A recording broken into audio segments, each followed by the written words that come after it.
4, Daniel chapter 4. How many of you guys were born in the 1980s? Any of you guys born in the 80s? Okay, some of you guys. How many of you guys were born in the 70s? I won't ask years before that because some of you might be a little embarrassed. Some of you, how many of you were born in the 1940s? Just kidding. So in the 1980s, there were a couple sports phenoms. One sports phenom, I don't know if you've ever heard of him. His name is Michael Jordan. Anybody ever heard of him? No, me neither. There's another sports phenom, iconic guy in the 80s. His name was Mike Tyson. Now, I know I don't want to confuse you guys. I know when you saw that picture, you thought that was Pastor Cody without his shirt on. No, guys, that is Iron Mike Tyson. So Mike Tyson, during the 1980s, from 1985 to 1990, he was the most dominant boxer hands down. In fact, he knocked out every opponent he faced over that period. In the 80s and 90s, because of how great of a boxer he was, he ended up earning over $600 million. This dude had so much wealth that there's a story told of he was driving his Ferrari down the street. It ran out of gas. He got out of the car and said, "Just a Ferrari," and walked away and never returned. This guy, Mike Tyson, he had it going on. In 1990, he was at the peak of his career. Everybody in the boxing world knew Mike Tyson. Everybody knew how great he was. And this dude that nobody knew of, nobody had ever heard of him, decided to challenge Mike Tyson. His name? Buster Douglas. Buster Douglas. And everybody's thinking, Buster Douglas? Like, who is this guy? So Mike Tyson said, if you're going to challenge me, let's go, let's fight.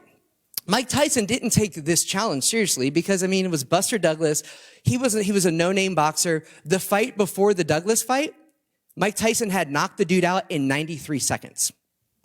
So he goes to fight. He's going to fight Buster Douglas. Nobody took it seriously. In fact, all the bets were not on if Mike Tyson would knock him out, but how soon he would knock him out. In fact, Mike Tyson didn't take the fight seriously at all. The night before, he hardly even slept. He's like, I'm just going to go out and party. And he partied half the night before the fight. But something happened in the fight that Mike Tyson was not expecting. Mike Tyson got knocked out in the 10th round. Mike Tyson was the champion. Mike Tyson was world famous. Mike Tyson, he was the iconic boxer of the day. But he got knocked out because his pride had led him to think that he was invincible. His pride had led him to think that he didn't have to take it seriously. And this actually was really a pivotal moment in Mike Tyson's career because after 1990, he went completely downhill. And what did it start with? It started with pride because the pride of a champion caused him to get knocked out. Today in Daniel 4, we're going to see another champion that's going to get knocked out. It's a guy we've been talking about. His name is Nebuchadnezzar. Nebuchadnezzar was the champion of his world. He was the most powerful man in the world at that time. In fact, historians tell us that no more than 5 people in all of world history had more power and more status than Nebuchadnezzar. Nebuchadnezzar thought he was the man. There was a historian of the day, his name was Herodotus, and he went to visit the city of Babylon, where the empire sat, where he lived, where Nebuchadnezzar lived. And this is what he writes about. He says he had never seen such an abundance of gold in his whole life. Nebuchadnezzar was on top. Nebuchadnezzar was the champion. Nebuchadnezzar was a self-made man. But because of Nebuchadnezzar's pride, like Mike Tyson, he was going to get knocked out. Let's pick it up in Daniel chapter 4, and let's see how the champion gets knocked out. Nebuchadnezzar just had this crazy dream that he doesn't know what to do. So he brings in Daniel, and Daniel interprets the dream. Verse 24 of Daniel chapter 4, "This is the interpretation, your majesty. Daniel says, hey, this is the interpretation. This is the decree of the Most High that's been issued against my Lord, the king. This is what his dream means. You will be driven away, verse 25, from people to live with the wild animals. You will feed on grass like cattle and be drenched with dew from the sky for 7 periods of time, for 7 years, until you acknowledge that the Most High, that God, is ruler over human kingdoms, and he gives them to anyone he wants. The champion is about to get humbled. God, in his grace, is about to humble Nebuchadnezzar. Verse 26, as for the command to leave the tree stump with its roots, he's describing the dream. If you want to read more about the dream, you can read about it earlier in chapter 4. Your kingdom will be restored to you as soon as you acknowledge that heaven rules. So when you humble yourself, your kingdom will be restored. Verse 27, therefore, may my advice seem good to you, my king. So Nebuchadnezzar asked Daniel to come and interpret the dream. Daniel comes, interprets the dream, and says, based on this dream, this is what my advice would be to you. This is what I think you should do. You should separate yourself from your sins by doing what's right. And from your injustices by showing mercy to the needy. Perhaps there will be an extension of your prosperity. See, Daniel saw this as an opportunity to point Nebuchadnezzar to God. Have you ever considered that Daniel was placed in Nebuchadnezzar's life to help Nebuchadnezzar see who God was? And there might be somebody that God has placed in your life, a friend or a coworker or a family member or somebody else, to show you who God is and to point you to him. You know, a lot of our stories are stories where God put somebody in our lives, and that person in our life, they weren't necessarily perfect. They didn't necessarily have everything together, but that person pointed us to God. And because that person was in our life, now we have the hope of Jesus.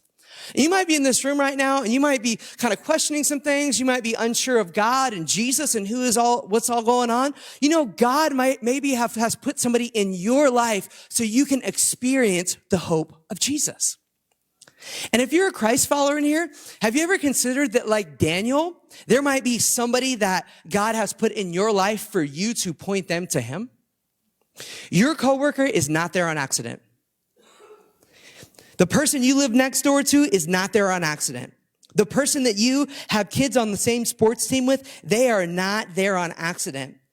And what God has done is God, in his unique divine ways, puts us in people's lives to point us to him. And God put Daniel in Nebuchadnezzar's life to point Nebuchadnezzar to him. And this is what Daniel tells Nebuchadnezzar. He says, listen, I want to give you advice. I want you to turn from your sin, humble yourself, and show mercy to others. But do you guys think the rich, crazy, prideful king initially followed Daniel's advice? He didn't. Look what happens. Verse 28. All this happened to King Nebuchadnezzar.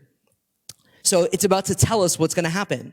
Verse 29 says, at the end of 12 months, as he was walking on the roof of the royal palace in Babylon. Now, hold on. That's it. 12 months. Nebuchadnezzar had 12 months to make the decision to repent, to humble himself, and turn to God. But did he do it? Nope. This is what he says. Is this not Babylon the Great that I have built to be a royal residence by my vast power for my majestic glory? In verse 29, it says that. Nebuchadnezzar says, look what I've built. Look at my power. Look at my palace. Look at my house. Look at all these things. Look at me. Look what I've done. I'm a self-made man. I worked hard. I've done all this. But God is about to get his attention. You know what's crazy? is that God has a way of getting our attention. When we think we're at the top of the world, when we think we have everything in control, when we think our plans and all these things are going just how we want, and we think that life is pretty fine, life is pretty good apart from God, God has a way of getting our attention. It could be the medical diagnosis. It could be the financial problem. It could be the job loss. It could be the family issue. And we may walk out and look over the kingdom of our career and our portfolio and our house and our family, and we might think, look what I have done. Look what I have built. Those people didn't work as hard as I did. I have worked hard. But in a snap of a fingers, everything can change. And what God will do is he will intentionally shake things up in our life to humble us and help us realize that we need God and that he's the source of all good things. James chapter 1 says this, every good and perfect gift is from above. Every good and perfect gift is from above. Let's read that first line at the top together. Ready? Every good and perfect gift is from above. So where are all the good gifts that we have? Where are they from? Above. They're from God. Every single one of us. And sometimes what God does is he will shake us up to realize that. Because some of us, can I be honest? We're kind of stubborn. Do you know anybody that's kind of stubborn? Do you live with anybody that's kind of, don't point fingers.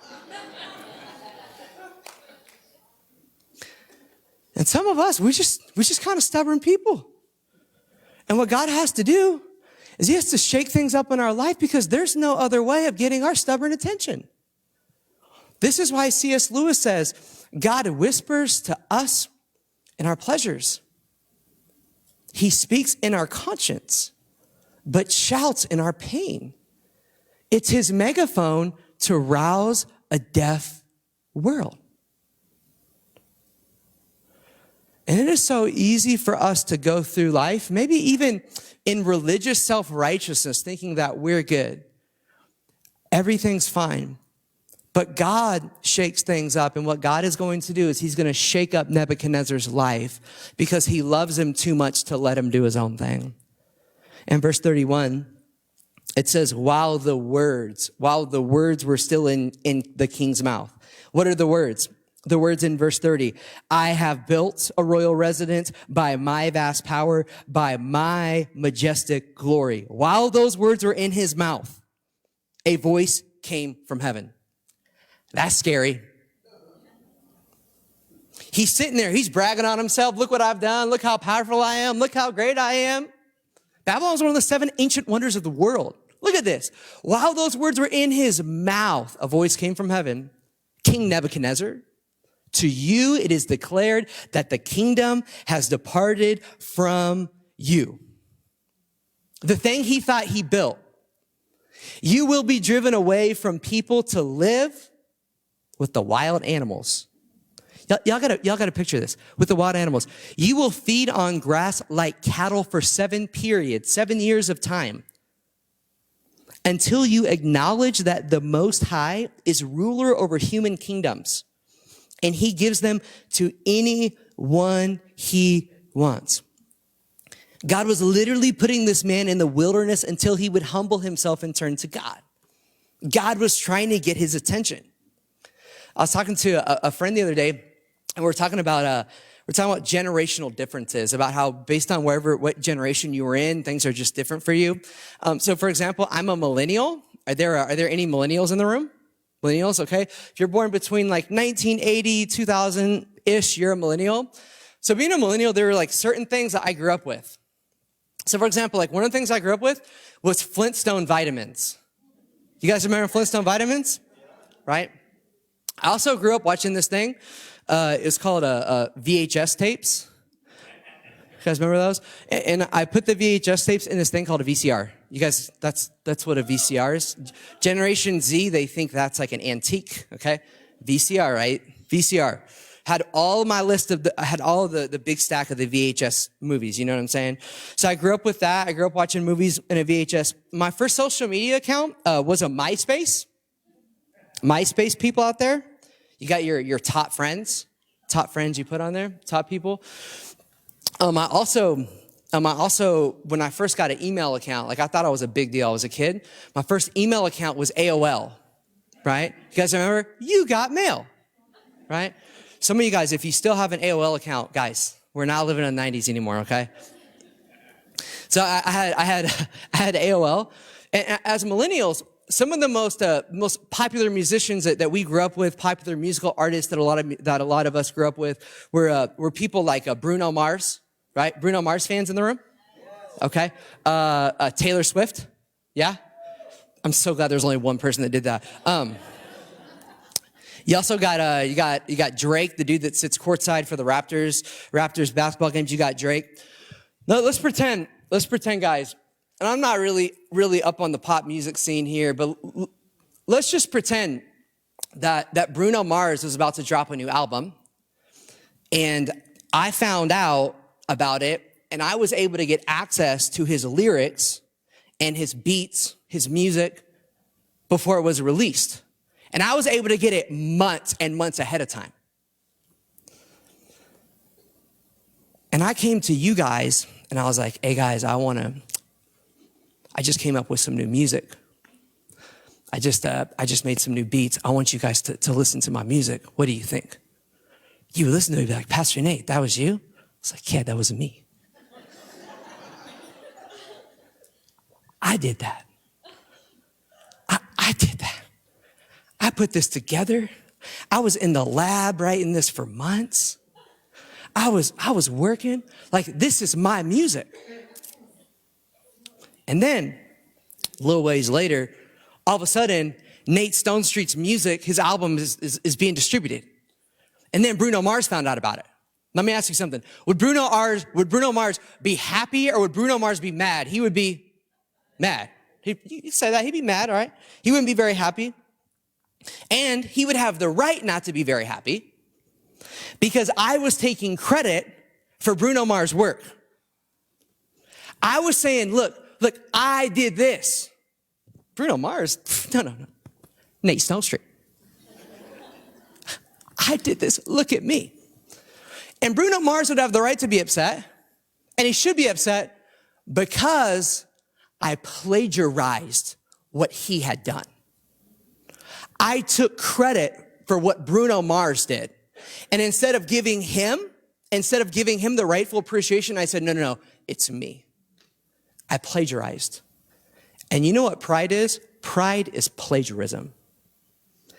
It's taking credit for what God has done. Pride is taking credit for what God has done. The gift that you have, God gave that to you. The ability to make money that you have, God gave that to you. The ability to work, God gave that to you. The family that you have, God gave that to you. And what pride is doing is pride is plagiarizing from God, because we are taking credit for what he's done. But when we realize that everything is a gift from God, it is then and only then that we can not just enjoy things, but be thankful for things. Because the fruit of gratefulness grows in the garden of humility. So, if I'm entitled to things like, I deserve this because I worked hard, because of this, because of that. If I'm entitled, I can't be grateful for anything because I deserve everything. But when I realize that God has given me everything, and I walk in humility, and everything is a gift from God, I can truly be grateful. Because the fruit of gratefulness grows in the garden of humility. Now here's the deal, guys. Like, pride is real sneaky. Pride doesn't creep up in our lives and it says, hey, you're being prideful right now. It's just, look what you did. You did better. You were owed. You're a harder worker. You're prettier. You're this. And pride can creep up. And pride had crept up in Nebuchadnezzar's life. And in verse 33, we see what happens to him. At the moment the message against Nebuchadnezzar was fulfilled, he was driven away from people.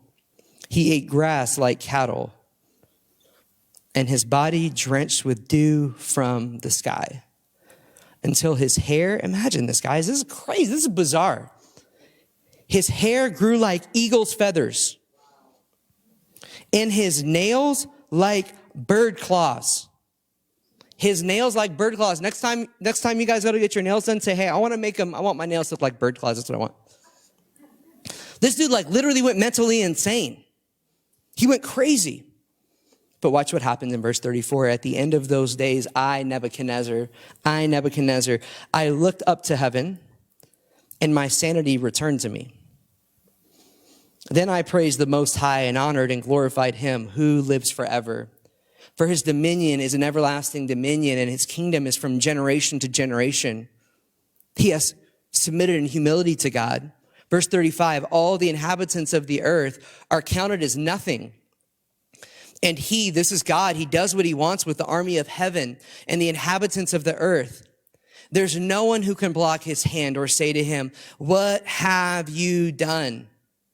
This guy's humbled himself before God. At that time, the moment he humbled himself, his sanity returned to him.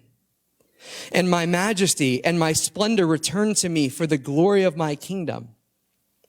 My advisors and my nobles, they sought me out. I was reestablished over my kingdom, and even more greatness came to me. He was humble. Verse 37, now I, Nebuchadnezzar, after God has humbled me, after my life has been shaken up, now I praise and exalt and glorify the King of heavens, because all of his works are true and his ways are just. Let's stop for a second and think. Nebuchadnezzar was living like an animal. God had thrown Nebuchadnezzar in the wilderness. And this is what Nebuchadnezzar says. All of God's ways are true and just. Even when I got put in the wilderness, even when I lost everything, even when I became mentally insane, even when I became like an animal, this is why he can say that that's a good thing, because it was that bad thing in his life that God used to bring him to a place where he realized he needed God.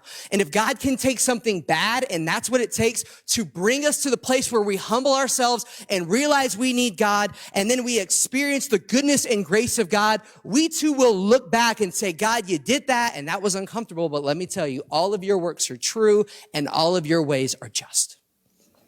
And this is what Nebuchadnezzar says, the last recorded thing in the scripture, he says, this is it, the last line. He, God, is able to humble those who walk in pride.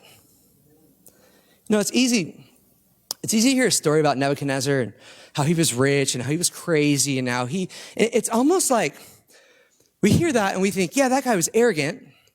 It's almost like disconnected from our reality. And we think sometimes that because most of us in the room, like, we're not overtly arrogant. Like, you guys are not walking out on your porch, looking at your house and you say, look what I've done. You're not standing up in the office, in your office and say, by my majestic power, I now have this position that I've wanted for 5 years. Like, you don't do that. Like, you don't, at the Thanksgiving table, you didn't stand up on the chair and say, hey guys, hold on a second. I just want you to know that, that I have put this family together and I have done all. You don't do that. That's weird, right? Like, we think because we aren't overtly arrogant that we don't struggle with pride. And the reason why is because pride is hard to detect in yourself. So in the moments when pride is rearing up, you don't think I'm being prideful. You think I'm right, they're wrong. When pride is rearing up, you don't think I'm being prideful. You think I don't need help. I can do it on my own. In the moment when you're being prideful, you don't think I'm being prideful. You think I'm not going to apologize because I am 95% right. I'm not apologizing. That's what we think. This is what I want us to do. I want us to get kind of personal at the end of this message. I want us to look at 3 symptoms of pride quickly in Nebuchadnezzar's life and 3 symptoms of pride in our life. In other words, when these are in our life, we know we're being prideful. And then there were 2 simple, powerful steps that Nebuchadnezzar took that allowed him to humble himself. First of all, a symptom of pride is that we have a hard time apologizing. Verse 27, Daniel said, hey bro, separate yourself from your sin, admit that you're wrong. Did Nebuchadnezzar do that? Nope. Nebuchadnezzar didn't want to admit that he was wrong. And when we have a hard time admitting that we messed up, it's because of pride. When Gina and I get into it, and I have a hard time apologizing to her, it's because she's a bad wife. No. It's because I'm being prideful. That's why. And what we have to learn how to do, humble people learn how to say, I'm sorry. Humble people are good repenters. That's what they are. And in our life, if we have a hard time repenting, we have a hard time apologizing, it's a symptom that there might be a little bit of pride. Number two, a symptom of pride is we easily find fault in others. This takes us back to Daniel chapter 2, verse 12. Nebuchadnezzar had some issues in his life, and rather than addressing those, he got violently angry, and he tried to destroy everybody else. He found fault in every other people, and this is what pride will do. Pride causes me to be blind to my own shortcomings, but put a magnifying glass on your shortcomings. Well, if they would just do this, if they wouldn't have done that. So rather than me seeing the best in people and believing the best about people, I see their shortcomings because of my pride. Well, if nobody talks to me like that. Oh, you know what? I know why they did that. I know why. This is why I know. No, you're assuming people's motives. By the way, if you ever assume people's motives, that's a very dangerous place to be because you don't really know. And this is what pride does. Pride does not assume the best about people. Pride assumes the worst, and it easily finds fault in others. And people that are gospel-centric, people that live their lives in light of what God has done for them, they're not walking around pointing fingers. This is what they're doing. They're realizing that in Christ they've been forgiven, so they can just forgive other people, they can just love other people, they can be joyful to other people, and they can cheer people on, and they don't worry about what other people are doing. They're going to believe the best about them. This is what pride does. A symptom of pride is it causes us to find fault in other people. And then number three, it causes us to be entitled. Verse 30 of chapter 4, I've built my vast power, my majestic glory. I've worked hard. You serve me. I don't serve you. Look what I've done.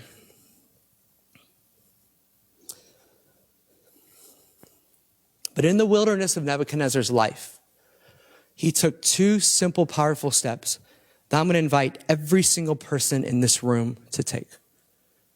He took two simple steps that allowed him to go from a place of pride to a place of humility. The first thing he did was he looked to God. He looked to God. But at the end of those days, Nebuchadnezzar, this is what I did. I looked up to heaven.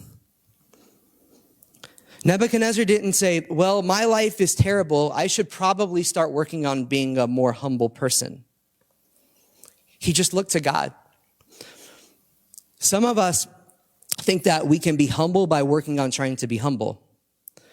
Humility doesn't begin by trying to be humble. Humility begins by looking to God and realizing who he is. By realizing that he is all powerful, by realizing that he is the creator, by realizing that he is holy and we are not, by realizing his greatness and his power. And when we do that, when we truly look to him, we second of all will kneel to him, number two. Then I praised the Most High and I honored and glorified him. A natural response to realizing the greatness of God is kneeling to God in humility.